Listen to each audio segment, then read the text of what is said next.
नमस्कार दोस्तों, आज हम लोग पौधा के प्रकार के बारे में पढ़ेंगे। भौतिक विशेषता अथवा आकार के आधार पर पौधे को वर्गीकृत किया गया है शाख, झाड़ी, वृक्ष के रूप में। शाख ये आकार में छोटे होते हैं।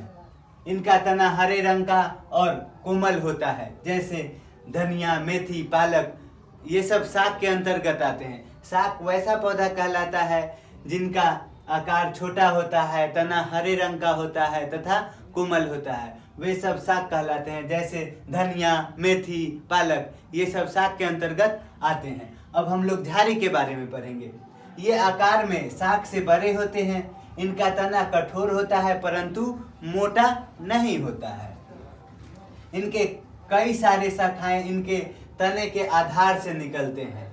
इनके तने से आधार से निकलने का मतलब हुआ जहाँ से ये निकला यहीं से निकलता है, यही आधार से इनका शाखा निकलता है।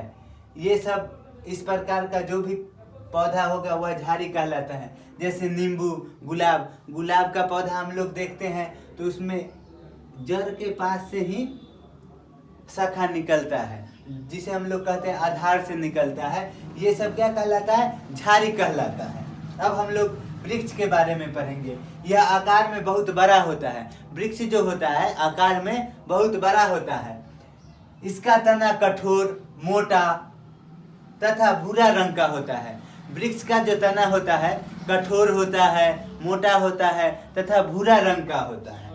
इनमें शाखाएं भूमि से अधिक ऊंचाई पर तने के ऊपरी भाग से निकलती है। जैसे हम लोग झाड़ी में देखें, इसके आधार से ही निकलता है, लेकिन वृक्ष में तना के ऊपरी भाग से इनका शाखा निकलता है। ये सब वृक्ष कहलाता है। जैसे आम, नीम और पीपल के पौधे, ये सब वृक्ष कहलाते हैं। अब हम लोग लता के बारे में पढ़ेंगे।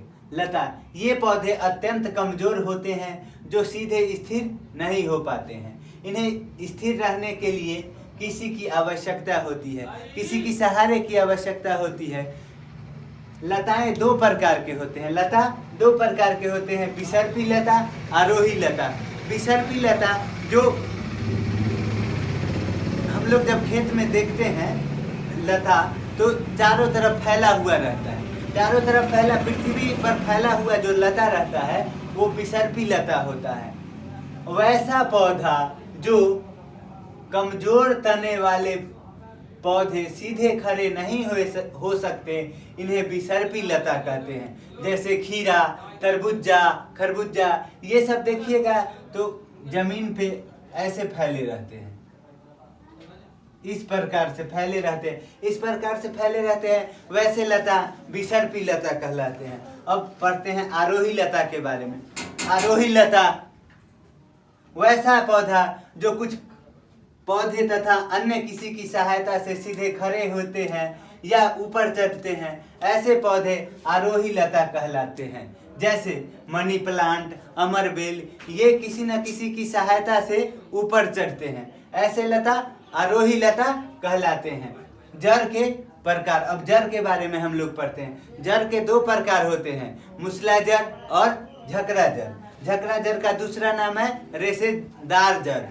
मूसला जड़ के बारे में पढ़ते हैं। जिन पौधों के जड़ में एक मुख्य जड़ होते हैं, जिन पौधों के जड़ में एक मुख्य जड़ होते हैं उसे मूसला जड़ कहते हैं। जैसे नीम, आम, ये सब मूसला जड़ के उदाहरण हैं। और झकरा जड़ के बारे में पढ़ते हैं। झकरा जड़ या रेशेदार जड़, जिन पौधों के जड़ में कोई मुख्य जड़ नहीं होते हैं, सभी जड़ समान होते हैं, इन्हें झकरा जड़ कहते हैं। जैसे धान, गेहूं।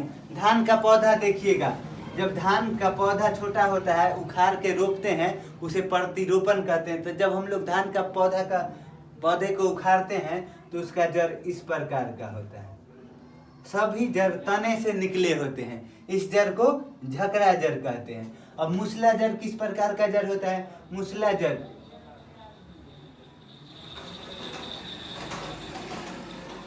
ये जो जड़ हुआ ये हो गया मूसला जड़। और ये मूसला जड़ में से छोटा छोटा जो जड़ निकलता है उसे पार्श्व जड़ कहते हैं। तो हम लोग आज जड़, पौधे के प्रकार के बारे में पढ़ लिए। अच्छा लगा तो वीडियो को जरूर शेयर और लाइक कमेंट जरूर कीजिएगा। धन्यवाद पूरा वीडियो देखने के लिए।